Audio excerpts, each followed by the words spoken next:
Alhamdulillahi Rabbil Alamin. Wassalatu wassalamu ala ashrafil anbiya'i wal mursalin wa ala alihi wa sahbihi ajma'in. Qala Syekhul Imamul Muallif rahimahullah wa adaman naf'a bihi wa barakati ulumihi wa bikum fid dharaini amin. Qala radiyallahu ta'ala ankum. Bismillahirrahmanirrahim. Makruhatul khutbati, kemakruhan daripada khutbah. Makruhatul khutbati indal hanafiyati wal malikiyati, kemakruhan khutbah menurut ulama-ulama dalam madhab al-Imam Abu Hanifah dan madhab Imam Malik radhiyallahu anhum. Hiya, yaitu tarku sunnatin minas sunanil mutaqaddimati, meninggalkan satu sunnah dari sunnah-sunnah yang sudah lewat keterangannya. Satu sunnah ditinggalin maka dihukumkan makruh dalam khutbahnya dalam madhab al-Imam Abu Hanifah dan madhab Imam Malik. Wa min ahammiha, di antara yang paling penting adalah tatwilul khutbati, melamakan khutbah. Makruh itu, khutbahnya lama, hukumnya makruh. Wa tarkut taharati, tidak taharah, enggak wudu, maka hukumnya makruh dalam madhab al-Imam Abu Hanifah, dalam madhab al-Imam Malik radhiyallahu anhuma. Fakilahuma makruhun, maka melamakan khutbah tidak bertaharah, bersuci, hukumnya makruh dalam madhab al-Imam Abu Hanifah dan madhab al-Imam Malik radhiyallahu anhuma. Wa minha indal hanafiyati, dan diantaranya menurut ulama-ulama dalam madhab al-Imam Abu Hanifah radhiyallahu anhum, an yusallimal khatibu alal qaumi idza stawa alal minbari, seorang khatib mengucapkan salam kepada kelompok jamaah apabila si khatib sudah duduk bersemayam di atas mimbarnya. Khatib duduk kemudian mengucapkan salam, ini hukumnya makruh dalam madhab al-Imam Abu Hanifah radhiyallahu anhu. Makanya beliau dalam madhab beliau, khatib naik tanpa mengucapkan salam, karena hukumnya makruh dalam madhab al-Imam Abu Hanifah mengucapkan salam kepada makmum pada jamaah Jumat. Demikian ya. Jadi kalau masalah ada khatib yang memang nggak mengucapkan salam, berarti madhabnya madhab al-Imam Abu Hanifah radhiyallahu anhu. Kenapa demikian? Karena mengucapkan salam kepada para jamaah Jumat dihukumkan makruh dalam madhab al-Imam Abu Hanifah radhiyallahu anhu. Kalau madhab kita enggak, madhab kita Imam Syafi'i malah dihukumkan sunnah mengucapkan salam. Wa yukrahu bittifaqil ulama'i, makruh yang disepakati oleh para ulama. Apa yang makruh? Takhattir riqabi adna al-khutbati, ngelangkahin orang di pertengahan khutbah, li ghairil imami, selain imam khatib, wa li ghairi furjatin, dan tidak ada furjah, celah kosong. Makruh hukumnya tuh disepakati para ulama. Kalau seandainya ada orang yang ngelangkahin punggung-punggung orang, pundak-pundak orang, ngelangkahin pundak-pundak orang pertengahan khutbah, dia bukan khatib, dia bukan pengen dudukin tempat yang kosong, maka disepakati oleh para ulama dihukumkan makruh. Kenapa demikian makruh? Li'annahu yu'dhil jalisina, karena dia mengganggu, menyakiti orang-orang yang sedang duduk. Dihukumkan demikian makruh. Jadi ittifaq para ulama bahwasanya apabila ada orang yang ngelangkahin pundak-pundak orang, maka dihukumkan makruh, kecuali dia adalah seorang khatib, atau kecuali dia melihat ada tempat yang kosong, maka hilanglah kemakruhannya. Kemudian yang kedua adalah dalilnya walinahyin Nabi sallallahu alaihi wasallam anhu fi hadithi Abdullah bin Busrin al-Mutaqaddimi, karena Rasulullah SAW melarang pada hadis Sayyidina Abdullah bin Busr yang telah lewat kemarin keterangannya. Nabi ngelarang pas beliau maju ngelangkain orang, habis itu ijlis faqad adaita, duduklah engkau, maka sungguh engkau telah menyakiti, mengganggu orang lain. Dan demikian. Ini bagaimana hukum makruhnya? Wal karahatu tahrimiyatun indal hanafiyyati wasyafi'iyyati alal mukhtari. Makruhnya makruh tahrim menurut ulama-ulama dalam madhab al-Imam Abu Hanifah dan ulama-ulama dalam madhab al-Imam Asy-Syafi'i radhiyallahu anhum alal mukhtar, atas pendapat yang dipilih. Jadi makruh tahrim, nggak boleh, haram udah.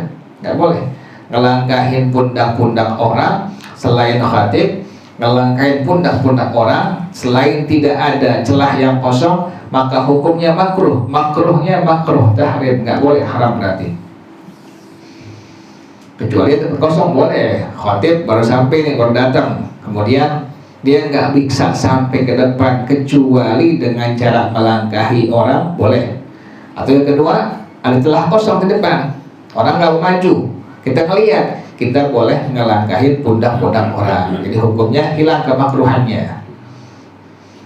Wa yajuzu in kana hunaka furjatun, itu ada.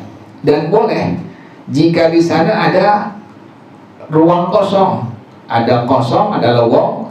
Kenapa demikian? Kok boleh kita ngelangkahin pundak-pundak orang kalau ada furjah, ada ruang kosong?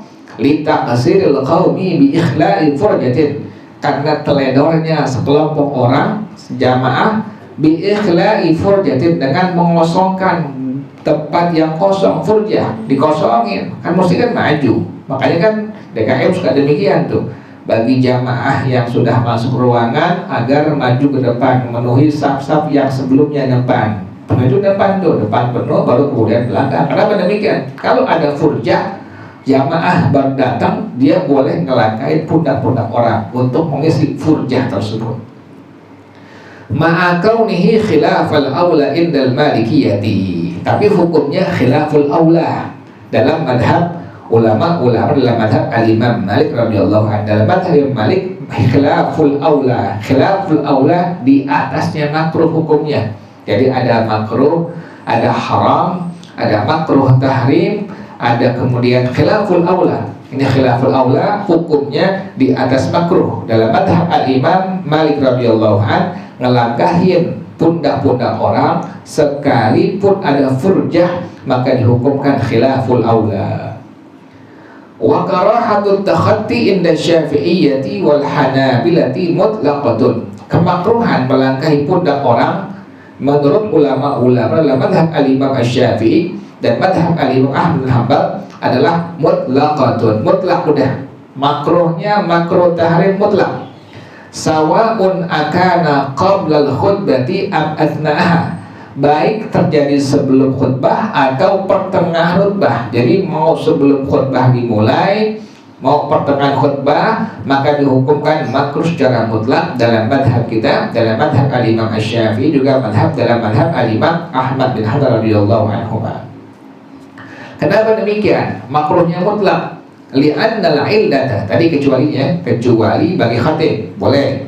Yang kedua, kecuali ada orang yang furjah, ada ruang kosong, ada lowong, maka dia diperbolehkan untuk ngelangkahin pundak-pundak orang guna mengisi saf yang masih kosong tadi.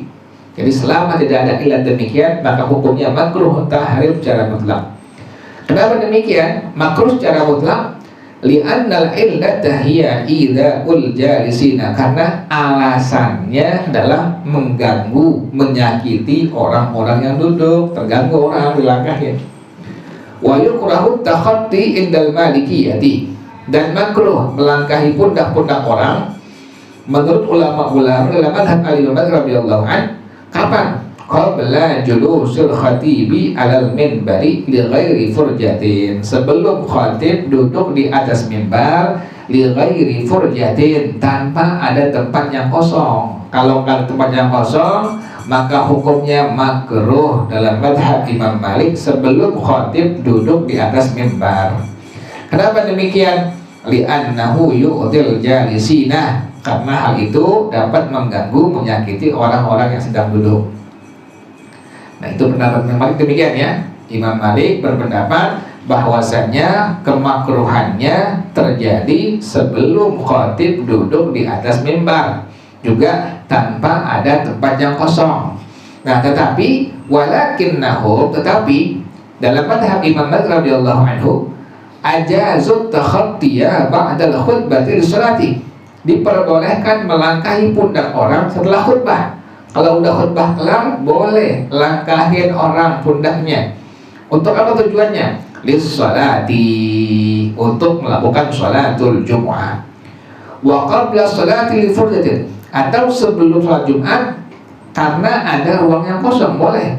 udah khutbah udah kelar, sebelum sholat Jumat ada furjah, boleh ngelangkahin pundak orang dalam madhab Imam Malik radhiyallahu anhu, au ghairiha atau yang lainnya, kama ajazu ma'a ghairihim al-masya bainas sufufi mutlaqan walau halal khutbah, sebagaimana ulama-ulama dalam madhab Imam Malik radhiyallahu anhu perbolehkan bersama yang lainnya. Apa yang diperbolehkan?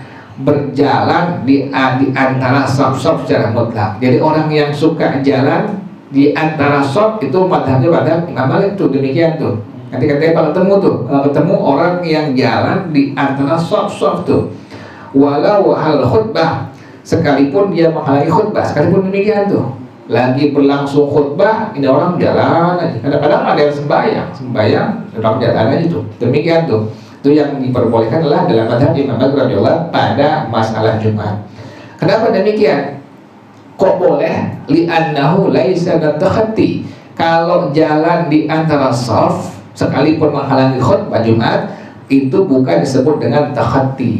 Jadi kalau ngelangkahin baru disebut dengan takhatti. Tapi kalau lewat pinggirannya nggak sampai ngelangkahin bukan takhatti. Itu yang diperbolehkan dalam madhab Imam Malik radhiyallahu anhu.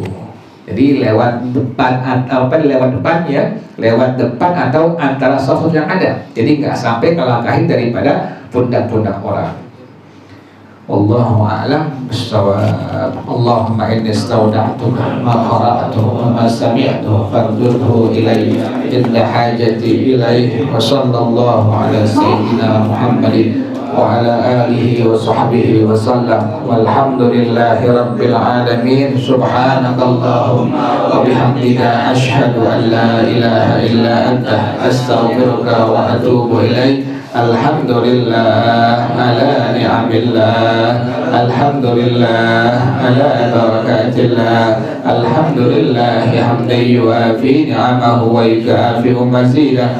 Walhamdulillahi rabbil alamin. Ya Rasulullah salamun alaik ya rafi'al syani wa darajih. Ya Rasulullah salamun alaik ya rafi'al syani wa darajih. Ya Rasulullah salamun alaik ya rafi'al syani wa darajih. Allahumma salli wa sallim wa barik alaihi wa ala alihi.